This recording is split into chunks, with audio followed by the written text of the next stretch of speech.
요한계시록 11장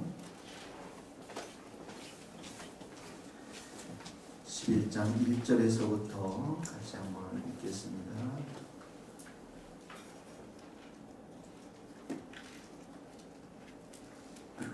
1절에서부터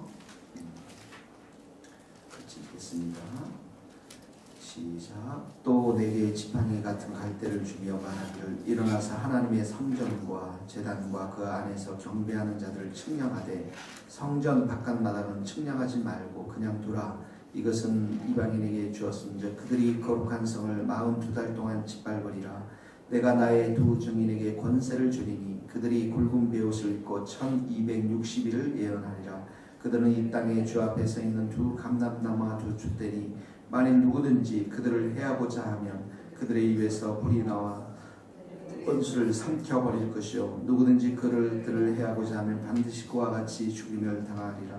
그들이 권능을 가지고 하늘을 닫아 그 예언하는 날 동안 뜨게 하고 또 권능을 가지고 물을 피로 변하게 하고 아무 때든지 원하는 대로 여러 가지 재앙으로 땅을 치리로다.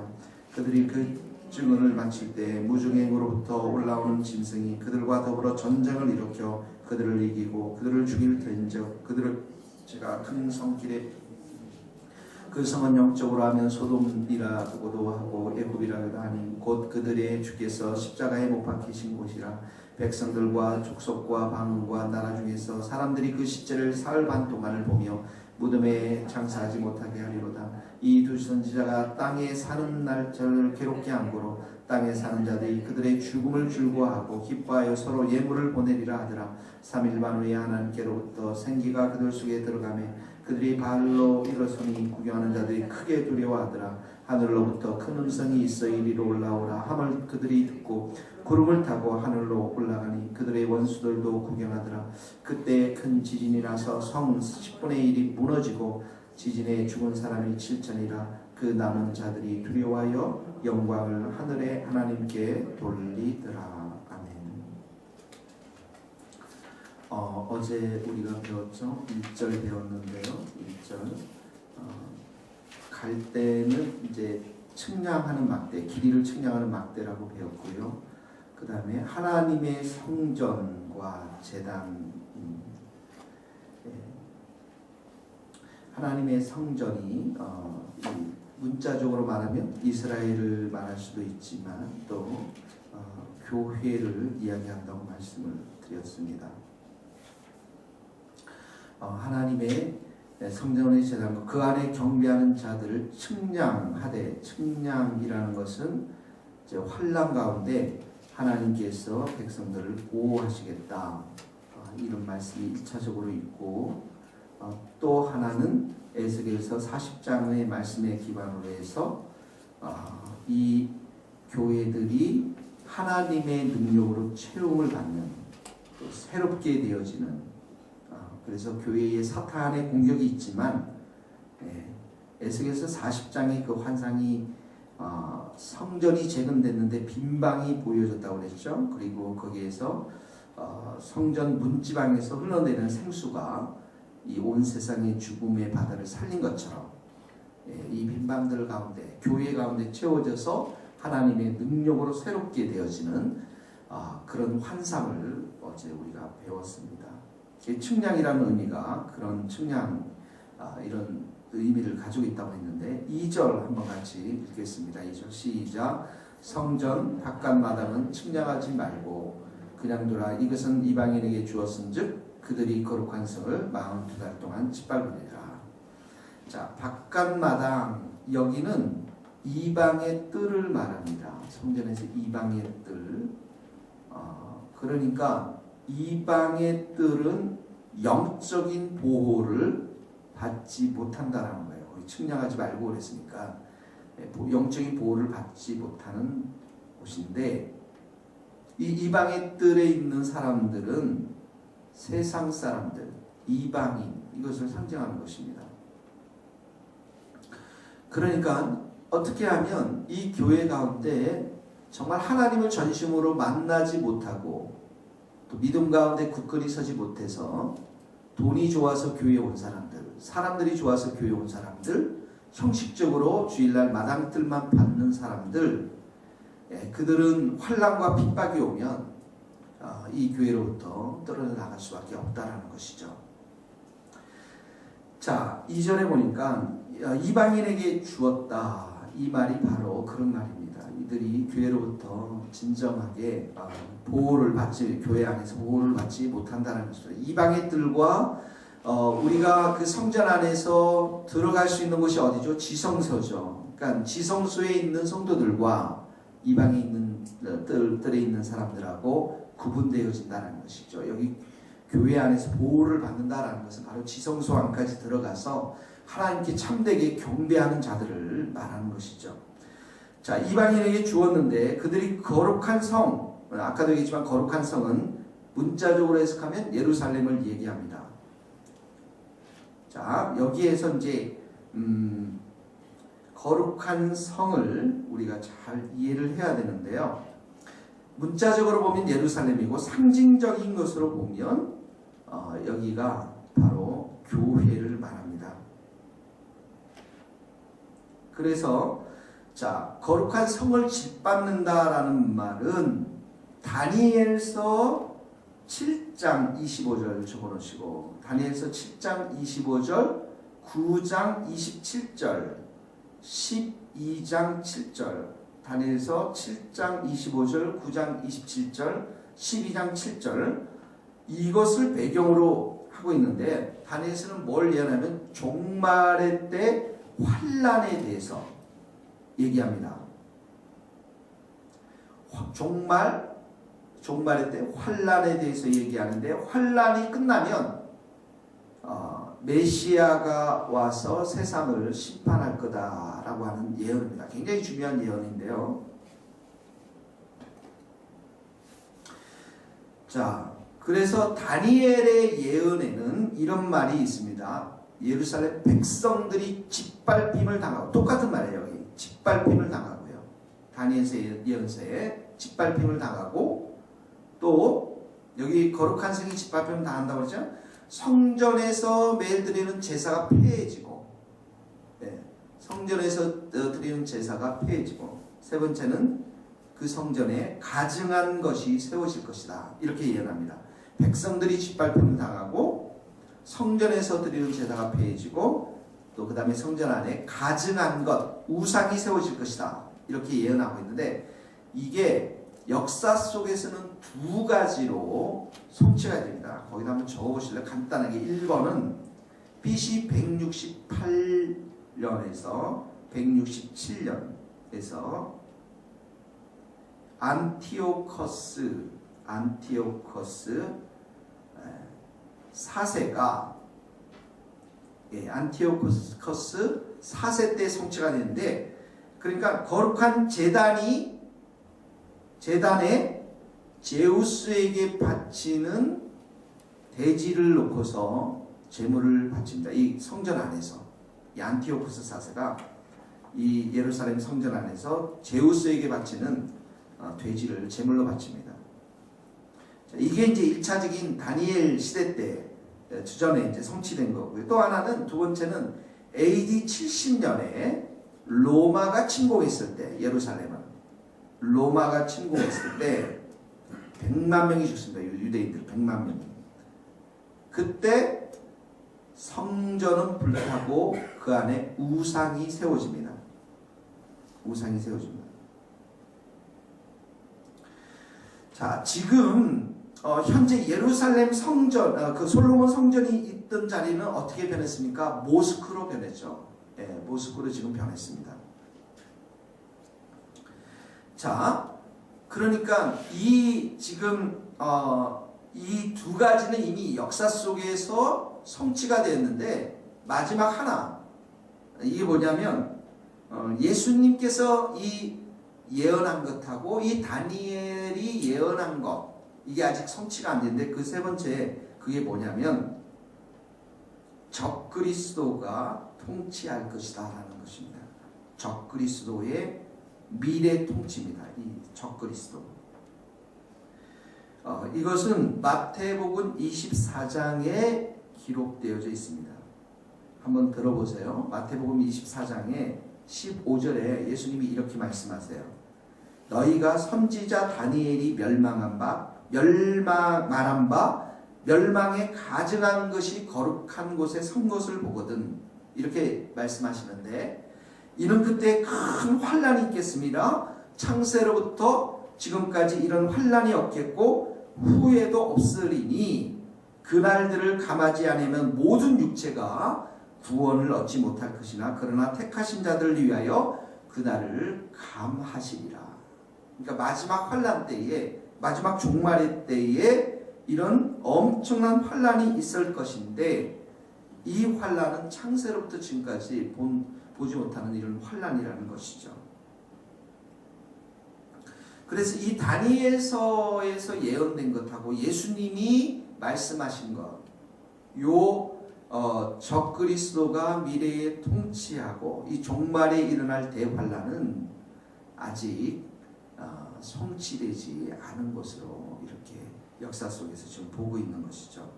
그러면 여기에 중요한 질문이 또 하나 있어요. 하나 뭐냐면 종말을 어떻게 볼 거냐, 종말이 언제 일어날 거냐. 이 두 가지의 큰 견해가 있습니다. 이 종말이 한번 간단하게 한번 적어보세요. 이 종말이 초림과 재림 사이를 종말로 전체로 통으로 봅니다. 초림과 재림을 어떤 학자들은, 자 보세요. 그러면 예수님의 제자 당시에도 종말로 생각했고 1500년도도 종말로 생각했고 실제로 요한 웨슬레 많은 깨어있는 사람 자기 시대 때 종말이 이루어질 거라고 생각했거든요. 이렇게 생각하는 그룹이 있는가 하면, 또 하나는 종말은 예를 들어서 2300년도에 2300년 내에 세상에 종말이 온다고 그러면 그때가 종말이잖아요. 그러니까 그날 종말, 예수님이 바로 재림하는 날을 종말로 보는 견해가 있습니다. 그럼 한번 우리가 생각해 보세요. 자, 우리는 앞에 초림과 재림 사이에 있다 할지라도 우리는 어때요? 종말의 시대를 지금 살아가고 있죠. 그러면 예수님이 2020년대에 오신다고 그러면 실제적인 종말은 2020년도 그 전이 종말이에요. 맞잖아요. 역사 속에서 1000년이 1500년이 종말은 아니잖아요. 2020년이. 그러면 지금 우리가 종말의 세대로 치닫고 있는데 무슨 말입니까? 우리는 이미 지금 종말의 시대에 살고 있다는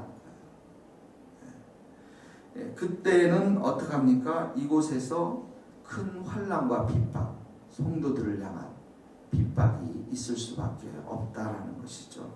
이것을 지금 말씀하고 있습니다. 여기 42달이라는 것은 다른 계시록에서는 3년 반 이렇게 기록되어 있습니다. 가로를 적어서 3년 반 이렇게 기록되어 있고, 또 우리가 뒤에서 보면 1260일, 다 똑같은 말이에요. 42달 3년 반 1620일 똑같은 말입니다.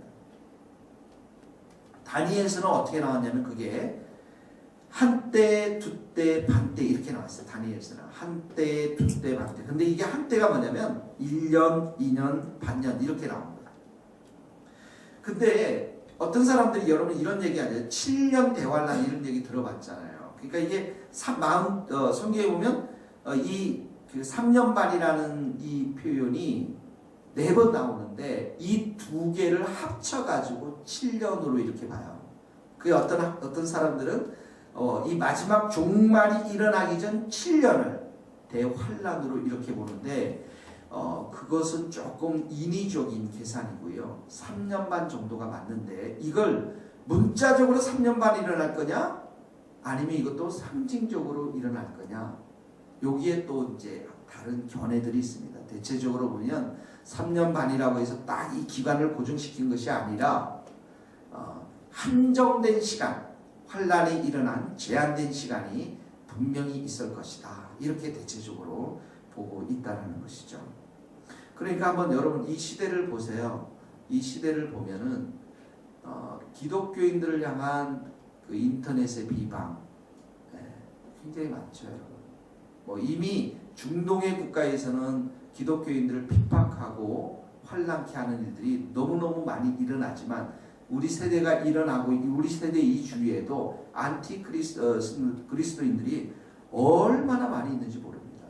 이런 것들이 노골적으로 더 많이 일어날 수밖에 없다라는 것이죠. 자, 그런데 3절 한번 봅시다. 3절에 보니까 같이 한번 읽겠습니다. 시작.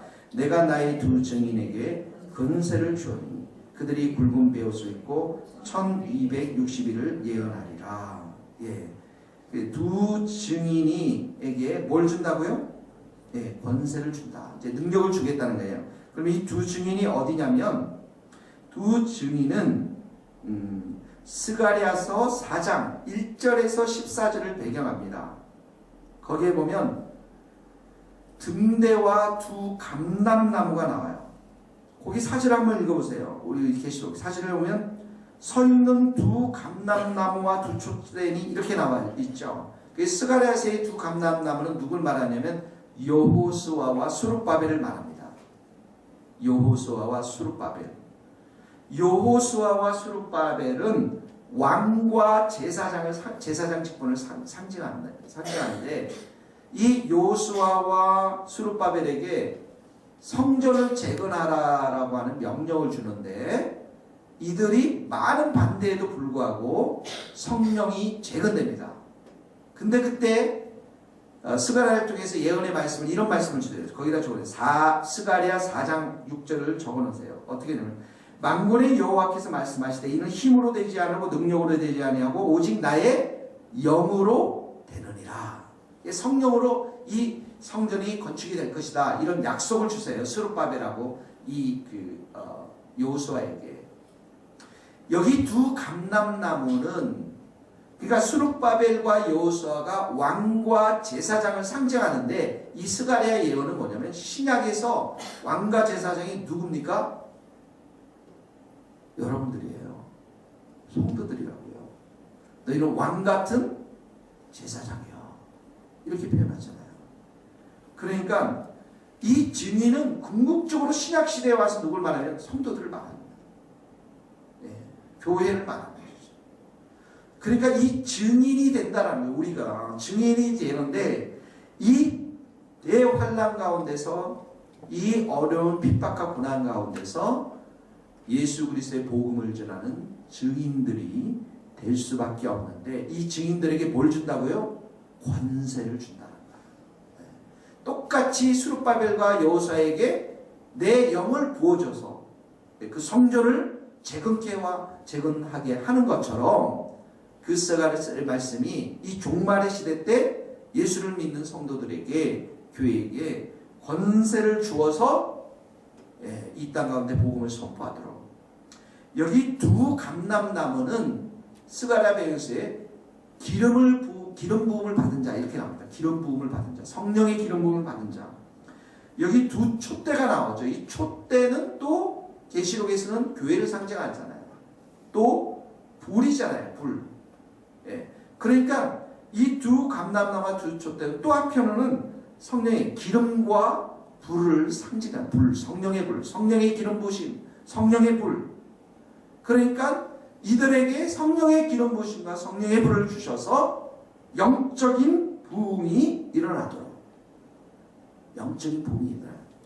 그래서 세상의 종말에는 하나님께서 이 성도들에게 성령의 불을 내려주셔 기름을 부어주셔서 마지막 시대 때 마지막 세상의 대추수가 추수운동이 일어나게 되는 거예요.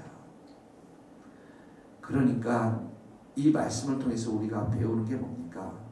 결국 교회는 말씀과 성령의 기름 부으심으로 성령의 불로 인해서 우리가 정말 활활 타야만 증인의 삶을 권세 있는 자의 삶을 감당할 수 있다는 것입니다.